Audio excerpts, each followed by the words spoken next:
I'm sorry, you can't use this door. Please use the back entrance of my house.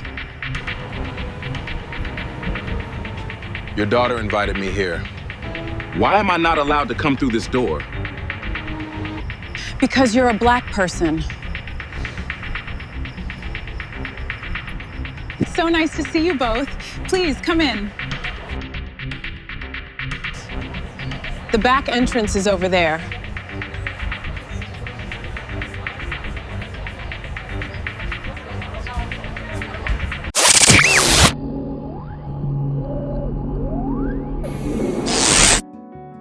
Not this door. Catherine Sullivan's voice was quiet, but her hand was already blocking the entrance. Before Marcus Carter could reach the brass doorbell, warm light spilled past her from the Sullivan home, where nearly 30 guests moved between the foyer and dining room, laughing beneath soft chandeliers, coats disappearing into the hands of attendants. Marcus stood on the front porch in his navy blazer, one hand holding a carefully wrapped book, the other still half raised toward the bell. "I'm sorry?" Catherine looked past him toward the curved driveway. "Use the back entrance." Marcus didn't move. 10 feet behind him, a white couple climbed the stone steps. Catherine's expression changed instantly. "Richard, Ellen, come in." She stepped aside and welcomed them through the same doorway. She had just denied him. Marcus felt the cold brass edge of the gift box press into his palm. He looked through the open door and caught a glimpse of his girlfriend across the crowded foyer. She hadn't seen him yet. Catherine had. She knew exactly who he was. Marcus lowered his hand. "You know I'm here as your daughter's guest." "I know." No confusion, no apology. Catherine pointed toward a narrow walkway, disappearing along the side of the house. "The back is easier." Easier. The words settled between them, while another guest passed through the front door without being questioned. Marcus had spent years teaching teenagers that dignity mattered most. When someone tried to assign your worth for you, standing on that porch, he understood how much easier that lesson was inside a classroom. He could leave. His car was less than 40 feet away. Or he could walk around that house and find out whether Catherine's daughter knew what her mother had just done. Marcus looked once more through the doorway. Then he met Catherine's eyes, calm and steady. He stepped down from the porch and turned toward the side path. Behind him, the front door closed with a soft click. The narrow stone path curved along the side of the house, carrying Marcus away from the music and warm voices near the front entrance. He walked slowly, the wrapped book still tucked beneath his arm, his brown leather shoes passing trimmed hedges and small landscape lights until the polished front of the Sullivan home disappeared behind him. Near the back, the atmosphere changed. A catering van stood beside the garage. 2 workers carried covered trays through a service door, while another checked boxes against a clipboard. Marcus stopped several feet away, suddenly aware of exactly where Catherine had sent him. One of the workers noticed his blazer and hesitated. "Are you with the event staff?" Marcus looked at the open service entrance, then back at the man. "No, I was invited." The worker's expression shifted, but he was kind enough not to ask the question hanging between them. Marcus stepped inside. Heat from the kitchen met his face, carrying the smell of roasted vegetables, butter, and fresh bread. Stainless steel counters gleamed beneath bright ceiling lights. Servers moved quickly around him, balancing plates and checking orders. Marcus kept close to the wall, careful not to interrupt anyone. Less than an hour earlier, he had been standing in his apartment, wondering whether the book he had chosen was too personal for a first meeting. His girlfriend had mentioned that her father collected books about American political history, and Marcus had spent nearly 40 minutes in a small used bookstore finding an edition he thought the man might appreciate. Before leaving, he had checked his navy blazer twice, changed his shirt once, and reread the message she had sent that afternoon. "They are going to love you." He had smiled when he read it. He was not smiling now. Marcus had met suspicious parents before. He understood questions about careers, intentions, marriage, even money. He had prepared himself for awkwardness. What he had not prepared for was being assigned an entrance. At 38, Marcus had learned that prejudice rarely announced itself honestly. Sometimes it arrived dressed as procedure. Sometimes it called itself tradition. Sometimes it used a pleasant voice and asked you to make things easier. He reached the far end of the kitchen as a server pushed open a swinging door. Beyond it, the dining area glowed with warm amber light. Crystal glasses caught reflections from the chandelier. Guests stood in small circles, talking comfortably, almost all of them unaware that Marcus had just walked around an entire house to join them. Then he saw her. His girlfriend stood near the dining table, searching the room with growing concern. Her eyes moved toward the kitchen door. They found Marcus. Relief appeared first, then confusion. She crossed toward him, weaving between guests. "There you are. I've been looking everywhere for you." Marcus glanced back at the swinging kitchen door. "I got here a few minutes ago." Her smile faded. "Then why did you come through the kitchen?" Marcus held her gaze, trying to decide how much truth this moment could carry without breaking something neither of them could repair. Before he could answer, a familiar voice came from behind her. "There you are." Catherine approached, with the composed expression she had worn at the front door. Marcus watched his girlfriend turn toward her mother. Catherine's eyes briefly settled on the wrapped book beneath his arm, then returned to his face. "I see you found your way in." His girlfriend looked from Catherine to Marcus. The confusion in her expression sharpened. "Mom," she said quietly, "what does that mean?" Catherine did not answer immediately, and Marcus realized the walk around the house had ended, but the real distance between them had only begun. Catherine held her daughter's gaze for a moment, then reached toward a passing server and adjusted a wineglass on the tray, as if the question had been nothing more than an interruption. "It means Marcus came through the service entrance," she said. There was less traffic back there. Marcus watched his girlfriend's face change. She looked toward the foyer, where another pair of guests had just arrived through the front entrance without difficulty.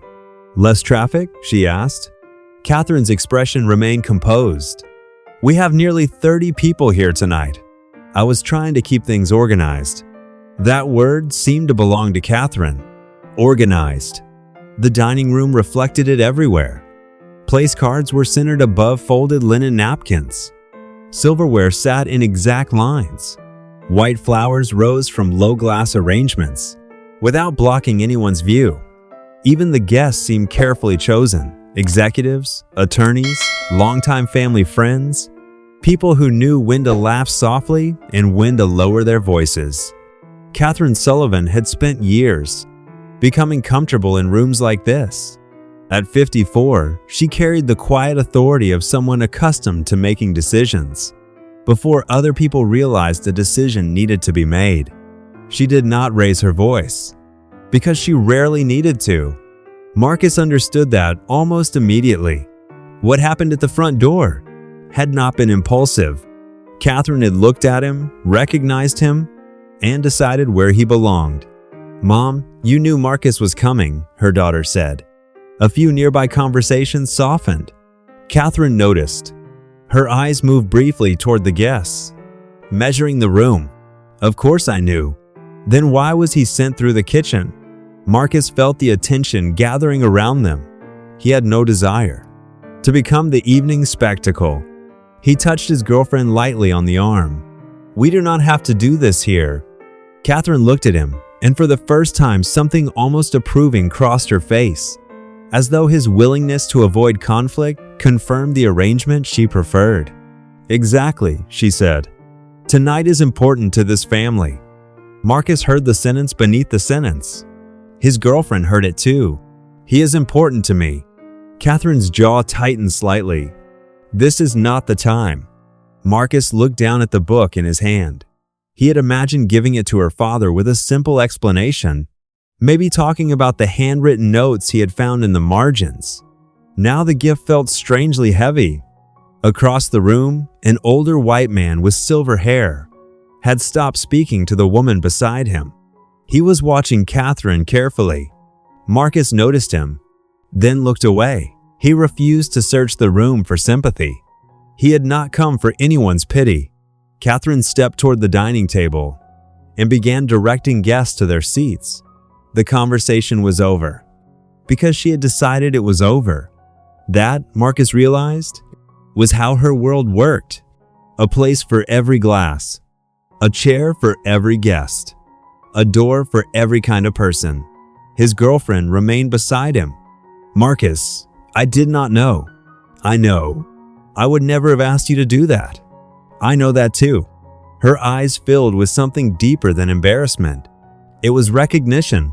Marcus gave her the smallest reassuring nod, then followed the others toward the table. Catherine stood near the head of it, watching everyone settle into the places she had chosen. Marcus found his name card beside his girlfriend's. For one brief second, the contradiction almost made him smile. Catherine had given him a seat at her table. She simply had not wanted him entering the house, like everyone else. He pulled out his chair and sat down. Around him, silverware touched porcelain, glasses filled, and conversation slowly returned. But the older man across the room was still watching Catherine, and Catherine had begun watching Marcus. For the first several minutes, Marcus did what he had learned to do in uncomfortable rooms. He listened. He answered when spoken to. He asked thoughtful questions, remembered names, and refused to let Catherine's decision at the entrance determine the kind of man he would be at her table. His girlfriend sat close beside him, but the tension in her shoulders had not disappeared. Across from them, the older man with silver hair introduced himself as Walter Bennett, a retired federal judge and longtime friend of the Sullivan family. "Your daughter tells me you teach history," Walter said. Marcus nodded. "High school, mostly American history. That must require patience." A faint smile touched Marcus's face. "More curiosity than patience. Teenagers can tell when you are only waiting for them to stop talking." Walter laughed softly. For the first time since Marcus arrived, the sound around him felt natural. Their conversation moved from education to civic responsibility, then to the way young people understood events differently when history stopped feeling like a list of dates and started feeling like choices made by ordinary human beings. Catherine listened from farther down the table. Marcus noticed her attention whenever Walter asked another question. She seemed almost unsettled by how easily Marcus belonged in the conversation. Dinner arrived in careful courses: roasted chicken, vegetables, warm rolls, then another round of wine. Marcus did not drink much. He wanted his thoughts clear. Halfway through the meal, Catherine began telling a story about managing a difficult corporate merger. Her guests listened closely. She spoke with precision, turning conflict into numbers, schedules, and decisions. Marcus understood why people followed her. Catherine was intelligent, controlled, capable. That made what she had done harder to dismiss as thoughtlessness. Then Walter asked Marcus how long he and Catherine's daughter had been together. "Almost a year," Marcus said. His girlfriend smiled. 11 months next Thursday."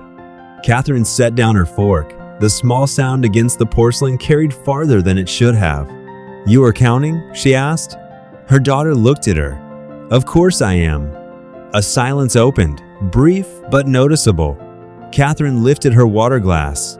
"I simply hope neither of you is rushing into expectations." Marcus felt his girlfriend tense beside him. "What expectations?" she asked. "This is not necessary," Marcus said quietly. Catherine looked directly at him. "I think clarity is always necessary." Marcus held her gaze. "Then clarity should work both ways." The room became still again. Catherine's expression cooled. "Meeting?" Marcus could have mentioned the porch. He could have embarrassed her in front of every person at the table. Instead, he unfolded his napkin, placed it beside his plate, and spoke without raising his voice. "Meaning, if there is something you want to ask me, you can ask me directly." Walter lowered his glass. Catherine studied Marcus as though recalculating him. "Fine," she said. "What exactly are your intentions with my daughter?" Marcus glanced at the woman beside him, then back at Catherine. "To treat her with honesty, respect, and care. The same things I would hope any family wants for someone they love. Catherine paused. It was a good answer, and somehow that seemed to frustrate her more. Respect matters greatly in this family. Marcus felt the irony settle over the table. His girlfriend looked at her mother in disbelief. Walter's eyes shifted toward the foyer. Marcus followed his gaze. From where Walter sat, the tall front windows looked directly onto the porch. Marcus understood then why the older man had been watching Catherine all evening. Walter had not merely sensed that something was wrong. He had seen what happened. Catherine noticed the exchange between them. Her fingers tightened around the stem of her glass. "Is there a problem?" she asked. Walter did not answer. Not yet. Marcus looked down at his untouched dinner, then toward the glowing hallway beyond the table. He had walked around the house once already. He was beginning to wonder how much longer everyone expected him to walk around the truth. Catherine's question remained unanswered for several seconds. Around the table, people suddenly found reasons to study their plates. Marcus knew that silence. He had heard versions of it in faculty meetings, restaurants, neighborhood gatherings, places where everyone recognized that a line had been crossed, but no one wanted to become responsible for naming it. Catherine gave a restrained smile. I asked whether there was a problem. Walter rested both hands beside his plate. I think Marcus has shown remarkable patience tonight. Catherine's smile disappeared. I was speaking to him. Marcus looked at Walter, then gently shook his head. He appreciated the instinct, but he did not need another man to speak for him. There is a problem, Marcus said. His girlfriend turned toward him. Catherine leaned back slightly. Then say it. Marcus took a slow breath. You knew who I was when I arrived. Yes. You knew your daughter invited me. Yes. You watched other guests enter through the front. Catherine's eyes hardened. Marcus, we already discussed this. No, you explained it. We never discussed it. The room went completely quiet. Somewhere beyond the dining room, a server set down a tray, and the faint clink of glass seemed unusually loud. Catherine folded her hands. I told you the other entrance was easier. Marcus nodded once. Easier for who? His girlfriend lowered her eyes for a moment. Walter remained still. Catherine glanced around the table and realized everyone was listening now. This is exactly what I wanted to avoid, she said, turning a private misunderstanding into something uncomfortable for everyone. Marcus felt the words land harder than he expected, not because they were loud, because they were familiar. The harm had happened to him, yet somehow his willingness to name it was becoming the greater offense. I did not make anyone uncomfortable, Marcus said. I walked where you told me to walk. Catherine's daughter looked at her mother. Why him? Catherine exhaled. Please do not do this. Why was Marcus the only guest who needed another entrance? Catherine's composure finally showed a crack. I was trying to prevent unnecessary tension. Marcus looked directly at her. My presence causes tension? That is not what I said. Then what did you mean? Catherine opened her mouth, but nothing came. For the first time that evening, there was no polished answer waiting for her. Marcus looked around the table. He saw discomfort, sympathy, embarrassment, and something worse in a few faces. Relief that the question had not been directed at them. He picked up the wrapped book from beside his chair and stood. His girlfriend immediately rose with him. Marcus, please. He turned to her, and his voice softened. You did not do this. Then he looked back at Catherine. I did not come here asking you to treat me like family. We had never met. I only expected to be treated like a guest. Catherine stared at him. Marcus placed his napkin neatly beside the plate. There was no satisfaction in the silence that followed, only exhaustion. Where are you going? His girlfriend asked. Outside for a minute. Catherine's expression tightened again. So now everyone is supposed to feel guilty? Marcus stopped. He did not turn around immediately. When he finally did, his voice remained calm. No, Catherine, I am asking you to feel responsible. The words settled over the table without anger. Marcus walked toward the rear of the house. No one tried to stop him. When the kitchen door swung closed behind him, his chair remained empty beneath the chandelier. Catherine looked at it for a long moment. Then Walter quietly set down his glass. "Catherine," he said, "there is something you should know. I saw what happened on the porch." Marcus stepped through the service door and into the cool evening air. The sounds from the kitchen softened behind him until all he could hear was the low hum of the house and the distant movement of cars along the road. He stood beneath a small porch light, still holding the wrapped book. For the first time that evening, no one was watching him. He looked down at the gift and ran his thumb across the folded edge of the paper. An hour earlier, it had represented possibility. Now it felt like evidence of how carefully he had prepared to be welcomed by people who had already decided where he belonged. Marcus sat on the edge of a wooden bench near the garden. He was not angry in the way Catherine probably expected him to be.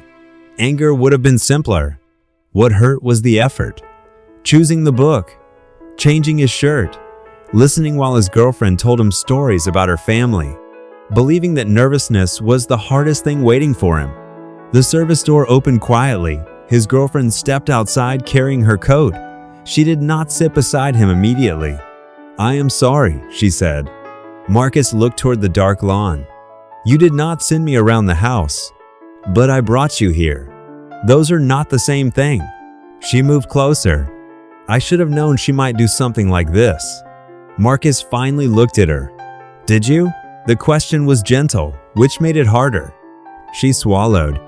"I knew she could be controlling. I knew she cared too much about appearances. I did not know she would do this." Marcus nodded. He believed her. That did not make the evening disappear. She sat beside him, leaving a few inches between them. Through the kitchen window, warm light fell across the pavement. Inside, servers continued working because dinner still had to continue.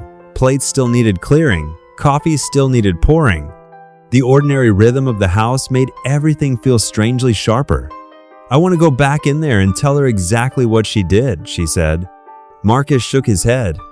"You do not have to fight her for me." "Then what am I supposed to do?" He was quiet for a moment. "Decide what you are willing to accept now that you know." Her eyes lowered. Marcus rested the book across his knees. "You did not send me around the house," he said again, "but now you know." She breathed in slowly. Something changed in her expression. The shame was still there, but underneath, it was resolve. She stood and held out her hand. "Then I know what I have to do." Marcus did not take it, not because he was rejecting her. He simply was not ready to go back inside. "Give me a minute." She nodded. "Take as long as you need." The door opened behind them before she could turn away. Walter stepped outside. His silver hair caught the porch light, and his expression carried none of the careful politeness from dinner. "Marcus," he said, "I owe you an apology too." Marcus stood. "You did not do anything."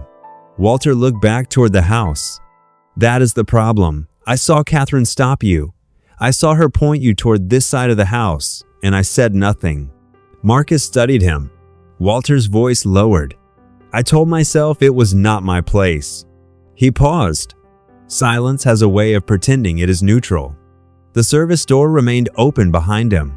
Inside, Catherine stood several feet away, motionless. She had heard every word. Catherine remained inside the doorway, one hand resting against the frame. For once, she did not look like the person controlling the room. She looked like someone who had walked into a conversation and discovered that the truth had arrived before she could manage it. Walter turned toward her. "You heard me."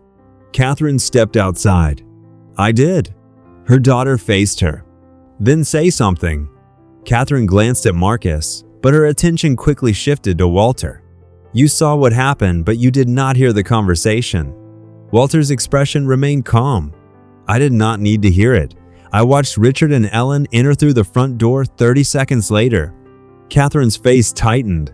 "That proves nothing." "Then tell me what made Marcus different." The question landed without accusation. That made the silence afterward even heavier. Catherine looked toward the kitchen, where several guests had begun gathering beyond the open door. They were not pretending anymore. Marcus felt his girlfriend move closer to him. "Mom," she said, "answer him." Catherine drew a slow breath. "I was trying to avoid making anyone uncomfortable." Marcus looked at her. Anyone? Catherine did not answer. Her daughter's eyes filled with disbelief. Who were you protecting from Marcus? That is not what I meant. Then what did you mean? Catherine looked past them toward the lawn. For the first time all evening, her words did not come easily. Marcus could have pressed harder. He could have listed every moment, every look, every excuse. Instead, he stayed quiet. Catherine needed to hear the emptiness around her own explanation. Walter finally spoke. Marcus did not make dinner uncomfortable. He did not embarrass you. He did not disrespect this family. He paused. You made a decision at your own front door, and now you are uncomfortable because people saw it. Catherine looked at him sharply. Walter did not look away. Behind them, one of the guests lowered her eyes. Another quietly stepped back from the doorway. Marcus understood what was happening.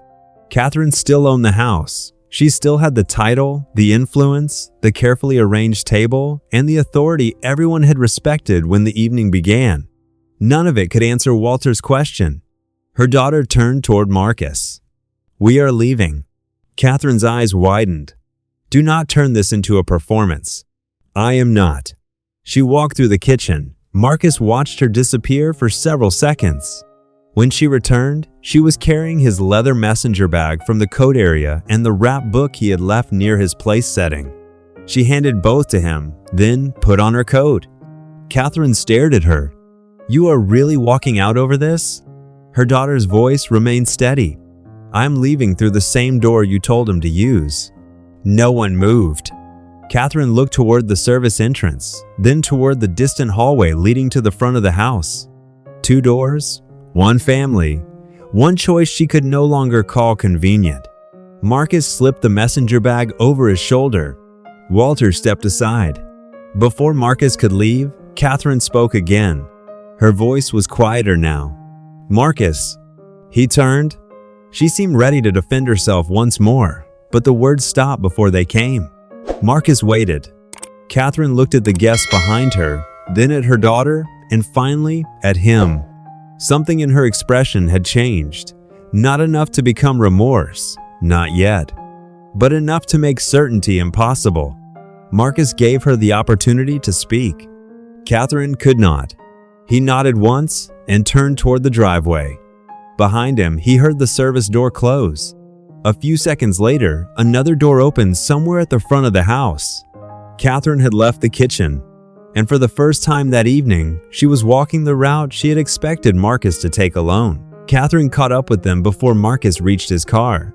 Her footsteps crossed the stone walkway quickly at first, then slowed as she came closer. Marcus stopped beside the driver's door. His girlfriend stood near him, coat pulled closed against the cool evening air. Catherine remained several feet away. For once, there was no dining table between them, no room full of people waiting for her direction, no staff moving quietly around her decisions. Only the 3 of them beneath the soft light from the front porch. Marcus, Catherine said. He waited. She looked toward her daughter, then back at him. I need to say something without explaining it away. Marcus said nothing. Catherine drew a careful breath. I knew who you were when I opened that door. Her daughter's face tightened. Catherine continued before she could interrupt. I knew you were invited. I knew you were not staff. I knew you were the man my daughter wanted us to meet. The admission seemed to make the night quieter. Marcus had already understood all of it, but hearing Catherine say it removed the last place where misunderstanding could hide. Then why? Her daughter asked. Catherine looked toward the house. Through the tall windows, silhouettes moved behind warm glass. Because I was thinking about what certain people inside might think. About Marcus? About us. About the family. About questions I did not want to answer. Her daughter stared at her. So you made him carry your discomfort. Catherine closed her eyes for a brief moment. Yes. The word came without defense. Marcus felt something inside him loosen, not because the damage had disappeared, but because Catherine had finally stopped asking him to doubt what he had experienced. She looked directly at him. What I did was wrong. It was discriminatory, and it was humiliating. You came here because my daughter asked you to trust us, and I treated you as though your presence needed to be hidden." Marcus listened carefully. There was no satisfaction in watching Catherine struggle. He had never wanted her humiliation. He had wanted her honesty. "I'm sorry," she said. "Not because Walter saw it, not because the guests know. I am sorry because I knew better, and I chose what was comfortable for me anyway." Marcus looked toward the front entrance. The door stood open behind Catherine, warm light stretching across the porch and down the steps. "I believe people can change," he said. Catherine's eyes returned to him. "But change has to cost us something." She nodded slowly. "What does that mean?" "It means you do not get to apologize tonight and decide tomorrow that everything is repaired." Catherine absorbed the words. "I understand. Trust takes longer. I understand that too." His girlfriend reached for Marcus's hand, and this time he let her take it. Catherine glanced at their joined hands, then stepped aside from the driveway. "I will not ask you to come back inside." Marcus appreciated that more than he expected. She was finally allowing him to decide. He opened his car door, then paused. Catherine was still standing there. "The book," he said. She looked at the wrapped package in his hand. "It was for your husband. You can keep it." Marcus shook his head. A gift does not have to become punishment because the evening went wrong. He handed it to Catherine. She accepted it carefully. For several seconds, neither spoke. Then Marcus got into his car. His girlfriend walked around to the passenger side. Catherine remained near the driveway as they pulled away.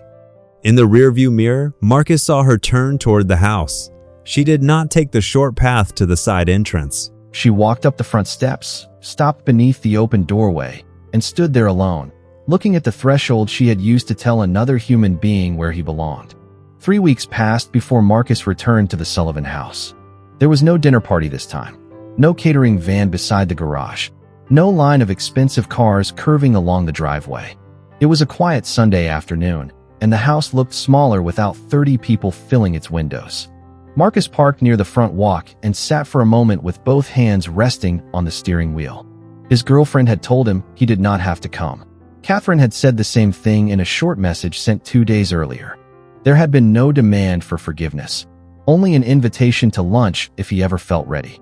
Marcus finally stepped from the car. His navy blazer moved lightly in the afternoon breeze as he adjusted the leather messenger bag over his shoulder and walked toward the stone steps. Before he could ring the bell, the door opened. Catherine stood there. She looked much the same as she had 3 weeks earlier, composed, carefully dressed, shoulders straight. But she was not performing for a room now. "Hello, Marcus." "Hello, Catherine." She stepped backward and left the entrance completely open. "Come in." 2 ordinary words. Nothing dramatic. Marcus looked past her into the foyer. Sunlight stretched across the hardwood floor. Somewhere deeper inside the house, his girlfriend laughed at something her father had said. Marcus looked briefly toward the side of the property. From the porch, he could not see the service entrance. He did not need to. Catherine followed his glance and understood it anyway. "I have been thinking about that night," she said. Marcus returned his eyes to her. "Thinking is a start." Catherine nodded. "Walter came by last week. We talked for almost 2 hours. That sounds like Walter." A small smile touched her face, then faded. "I kept wanting to explain why I did it. Every explanation sounded like another way of protecting myself from what I did." Marcus let the silence remain. Catherine did not rush to fill it. "I cannot change that evening," she continued. "But I can make sure I never ask another person to carry my prejudice for me." Marcus studied her face. He was a history teacher. He knew better than most that change was rarely proven by one speech, one apology, or one afternoon. It was proven by what people chose when the same test returned and nobody was watching. "That will take time," he said. "I know." Catherine moved another step aside. She did not reach for him. She did not ask whether he forgave her. She simply gave him room. Marcus crossed the threshold. His girlfriend appeared at the end of the hallway, and relief softened her face. Her father stood behind her holding the old history book Marcus had brought that first night. Several paper markers now rose between its pages. "Marcus," he called, lifting it slightly. "You and I need to talk about Chapter 6. Marcus smiled. I was hoping you would say that. He walked farther into the house. Catherine remained by the entrance for a moment, watching him join her family. Then she turned toward the door. Outside, the stone porch was empty. The same steps, the same brass bell, the same house. Catherine placed her hand against the edge of the door, but she did not close it immediately. Afternoon light poured across the threshold and reached several feet into the foyer. Then she walked away, leaving the door open behind her.